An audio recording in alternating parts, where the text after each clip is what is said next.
हम मीनू झा प्रणाम करै छी सौंस मिथिलावासी के। आइ हम एकटा बजरंगबली के गीत गाबऽ जा रहल छी। नीक लागत लाइक जरूर करब और निवेदन हुनका से जे बाकी छी वो हमर चैनल मैथिली गीत माला के जरूर सब्सक्राइब करी और जे कऽ चुकल छी हुनका बहुत बहुत धन्यवाद। जय मिथिला, जय मैथिली। लागल नांगरे में आगी, रावण घर जरौलन हनुमान जे। लागल नांगरे में आगी, रावण घर जरौलन हनुमान जी। लागल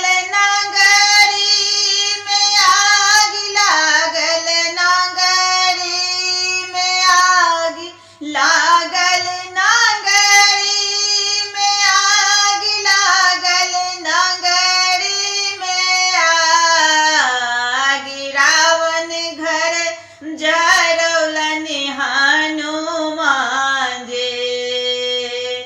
लागल नांगरे में आगी, रावण घर जरौलन हनुमान जे।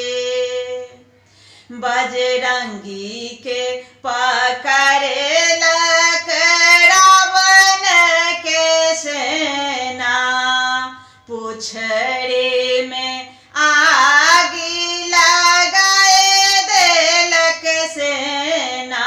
बजरंगी के पकड़लक रावण के सेना, पुछड़े में आगी लगाए देलक सेना। लंका के केलनि राख हो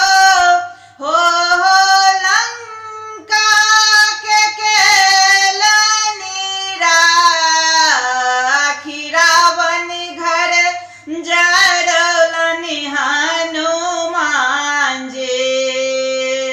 लागल नांगरी में आगी, रावण घर जरौलन हनुमान जी। राम भजन जे केलनि दिन रतिया, ताहि तापे बचलन विभीषण जी के कुटिया।